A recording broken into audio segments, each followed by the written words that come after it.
Alright, movie lover badasses, we are back again, continuing our review of the greatest trilogy in the history of everything. Star Wars, episodes 1 through 3. Okay, and we just went over the last two. Now we're going to keep this going, and we're going to talk about Revenge of the Sith. Possibly the easiest to rewatch out of the three, but by no means a great film. The shortcomings of the terrible love story that we left off with in Attack of the Clones were not only embraced, but damn near magnified in this go-round. The two still have no presence together, no chemistry, with even more vomit-inducing dialogue. Basically having to explain to the audience, once again, how much these two allegedly love each other, because their performances and actions sure as hell can't do it. I particularly love how Padme knows their relationship must be kept a secret. But at the beginning of the film, when she meets up with Anakin again, she is visibly pregnant. She runs up to him, hugs him, kisses him. He tries to slobber all over her, and she goes, "We can't." And then proceeds to hug and kiss him again afterwards. Bitch, make up your fucking mind. Oh god, and they still have to, for nonsensical reasons, they've already been married. She's gonna be popping out a kid pretty soon. You're really gonna continue to keep this a secret? She even says, "Oh well, the queen isn't gonna allow me to serve on the Senate any longer when she finds out." Why? Anyway, and her story turns out to be the absolute weakest and possibly the most unforgivable, due mostly to her ludicrous death. The movie clearly states that by the end, when she is dying, there is nothing wrong with her, but she has simply lost the will to live.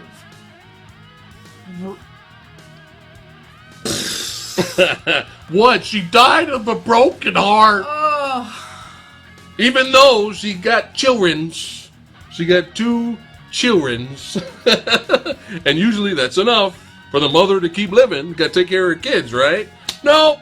She just dies for no reason. Her dying words are literally telling Obi-Wan, "There is still good in Anakin. I know there is." So you've just admitted that you know that there is still good in your husband. You've just popped out 2 healthy babies that you have arbitrarily named despite having no clue you were going to have 2 babies. You just magically come up with 2 names on the spot out of nowhere. You plucked it out of the air, out of your ass, wherever you got it from. And you still managed to die because you have lost the will to live. Possibly one of the most weak-sauced endings in a character ever. Oh, Lord. Anakin's performance was still pretty whiny throughout. Where he should have been a wiser and more seasoned Jedi, he still comes across as a petulant 20-something-year-old. There's no difference. That is still completely unlikable. He's the same as in episode 2. He really is. And you know what? If I knew nothing of Star Wars, and I had watched the prequels completely blind, not knowing what this actually was, what the origins were, and that this was the origins to something better, I never would have guessed that we were supposed to be witnessing the tragic fall of Anakin Skywalker into Darth Vader. I actually wouldn't have realized that we were supposed to feel any sympathy for him whatsoever. Rather, I would have been more interested in Obi-Wan's sadness and failing of his Padawan, not his friend, as they try to insist to us in this. He even says, Obi-Wan, by the end, "I love you, Anakin, you are my brother." I never, ever felt this, not once. I hate you! I just never felt the camaraderie between the two that I suspect Lucas thought was being portrayed on the screen. And Darth Vader's appearance by the end of the film, which could and should have been our reward for sitting through this slop for 3 films, was demolished as the world collectively learned that Darth Vader should never utter the words, "Where is Padme?" George Lucas killed her.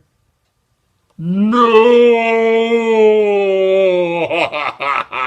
even though this movie was definitely entertaining in some spots, definitely over the first two, you could totally tell that George Lucas realized that he screwed up, and now it's like, oh shit, I gotta let it. Everything's got to tie in before Episode 4 comes out. Quick, wipe the droids' minds. Yeah. Send them to Tatooine. Send them to the Padme, go ahead and name the baby Luke and that one Leia for no reason. Even though Darth Sidious, the Emperor, revealed himself to be evil, blatant evil to Anakin, and Anakin knows that he's the devil incarnate. For some reason, Anakin's still questioning, no, it's the Jedi that are evil. Like, dude, shut the... Oh, and then all of a sudden, I don't want Padme to die, so the dark side's gonna give me powers to rescue and heal Padme, because it's all about Padme. It's all about her, and she's my only reason to live. So I'm gonna go ahead and, for no reason whatsoever besides Padme, there was no real promises or anything. I'm just going to go ahead and just, help kill Samuel Jackson. Oh, he's dead. He's gone. All these other Jedi. Oh, let's kill them off camera. Okay, let's show these Jedi die. And all of a sudden, okay, I'm Darth Vader now. All right. Yeah, this story really ended up being not only that, where we were supposed to feel sorry for Anakin, this fool was really just idiotically tricked into becoming Darth Vader. This was not the fall of Anakin and the rise of Darth Vader. This was the blatant manipulation and idiocy of a man-child who got tricked into the dark side. And that was just not the story. I don't think that was the story we deserved. Did you know that Darth Plagueis had the power to bring people back from the dead? And not only was it not the story that we as the fans deserved, it was by far not the story Vader deserved, and not the story the rise of the Empire deserved. And there was a lot of questionable, character moments in this movie. Like, if you blindly watch Episode 3, or if you watch the first two leading up to Episode 3, and the first time you see General Grievous, or Grievance, okay? I have a grievance or two with this movie. Yeah, I knew who he was only because of the really awesome animated Attack of the Clones series, which I highly recommend watching. It's way better than all three of these movies, okay? But in that series, you see General Grievous show up, you get a little bit of character development, and you see him interact with Samuel Jackson's character, Mace Windu. And Mace Windu, on the series, does the Force power and kind of crushes some of his internal organs. This happened on a cartoon that not everybody watched. Yeah, I for one was confused. Yeah. Why was the robot limping and coughing? And why did he have organic eyes? Yeah. He looked like a damn robot. He sounded like a damn robot. So if you don't know what's going on, if you didn't watch the if you didn't watch the cartoon, then when Grievous shows up in the beginning of the Episode 3, he's all it's like, George, what are you doing? Nobody God. So, for the third time and final time, damn it all to hell, we actually had a little bit of genuine humor in this film, which I was incredibly surprised by. Again, second unit director must have snuck in. Somebody must have punched up the script while Lucas was taking a nap. Going out, drinking his coffee or something. I don't know. And we actually had a couple of genuine entertaining moments between even Obi-Wan and Anakin, which is surprising because for the most part those two were just kind of button heads throughout the whole series, or just Obi-Wan was just irritated with Anakin. So that was kind of welcome. It was a little odd because it's like I at one point out loud said, "How dare you make me laugh," movie. I just wasn't used to it. I hadn't cracked a smile the entire time throughout these three films, and a couple of times I was like, wow, that was actually genuine. Okay, good job. The action is really the only thing to latch onto in this one. Throughout the film, actually. It's a pretty decent amount peppered throughout.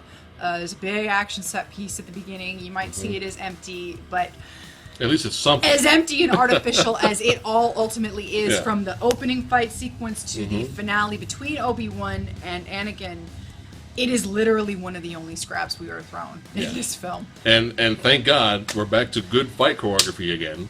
Highly stylized, of course. But you can tell there was effort. I remember being so crushed and disappointed with Episode 2's fight choreography.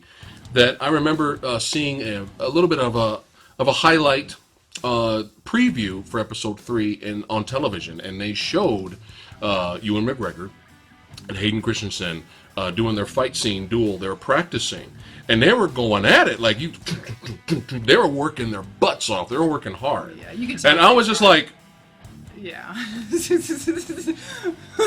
like, all right, I'm down. I'm fine. Yes, bring us back than this bullshit from the second movie.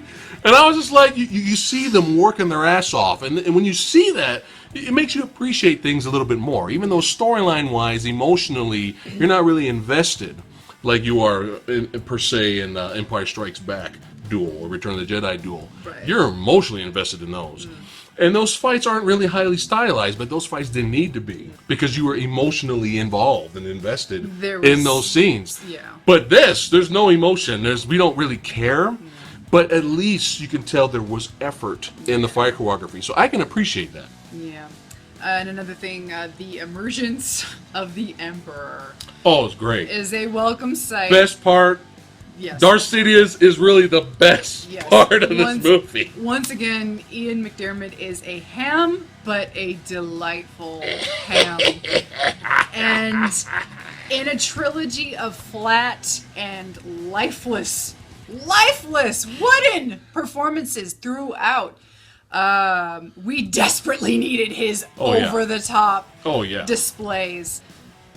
I felt that it was overly long. The Obi-Wan and Anakin fight at the end, it was a little lengthy. It was too much CGI trying to distract you. I felt that a lot of that could have been done on a set, an actual set. It was unnecessary. The whole fighting on the lava, it's like you are giving us false stakes. If you had invested the time and effort to actually build these two characters up, we could have had nearly the same fight, but just on a real level, a real playing field, and not this CGI vomit fest. It could have took place in that room where they began the fight. The room with the table, and they're fighting on the table. You know. The fight was good up till they got to the scaffolding. And then it was just kind of like, okay. Yeah.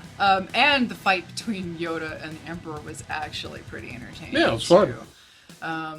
I actually felt a bit sad for Yoda by the end. Yeah. When he put himself into self-exile, you really felt like he knew he failed. He felt like he failed, but it wasn't really his fault. Yeah, the best he could have done. Yeah, man. the whole entire the Jedi had been slaughtered.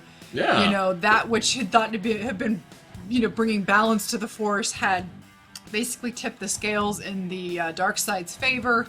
Jedi were annihilated. There were literally 2 Jedi left as far as they were concerned. And the whole Empire's hunting him. Yeah. He's got to go. Yeah, and once again, John Williams tries his hardest to bring what he can to the table, particularly in the track Battle of the Heroes, which is played throughout the fight between Anakin and Obi-Wan, and I feel, once again, he puts emotion into it where there otherwise is no emotion due to the failed attempt at telling a story with emotional weight to it.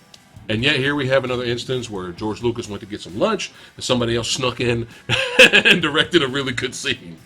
Right.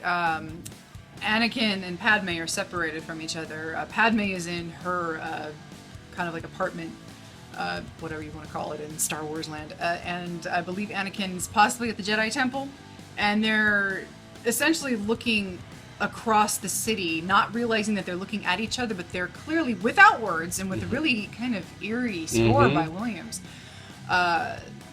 thinking about each other.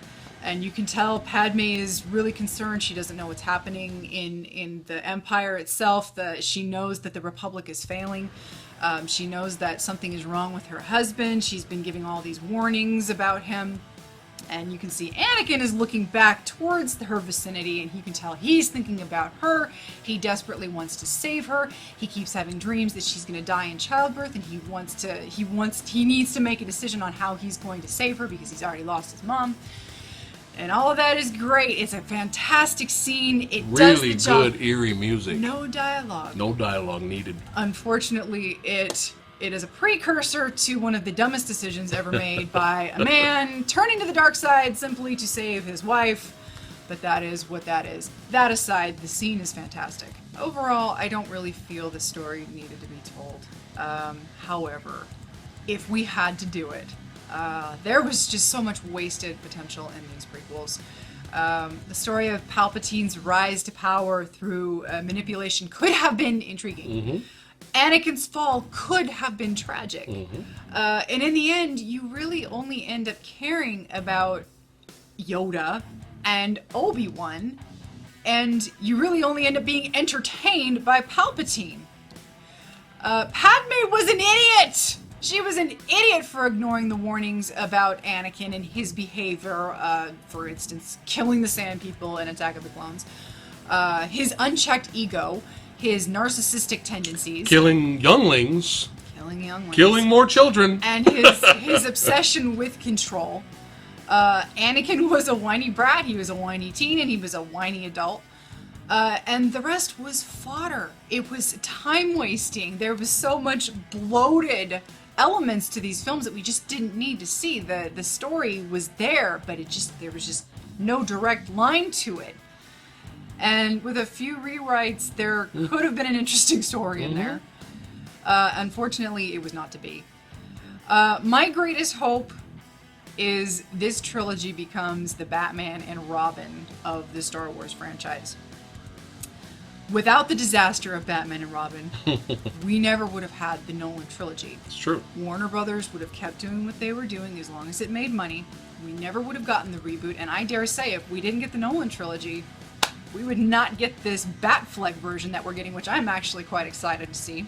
I hope to be able to say soon that the prequels will have been that necessary mistake that led to something great. Something you can only get by learning from the mistakes of the past. So I, with all sincerity, hope that in a couple of days' time, we will be able to come out of the theater of Star Wars The Force Awakens and be able to look back at the prequels and say, it was worth it. So we give Star Wars Episode 3, Revenge of the Sith, 3 out of 5 stars. Alright, that's it for our roundup of all 3 prequels review. Let us know in the comments. What you guys thought of the prequels.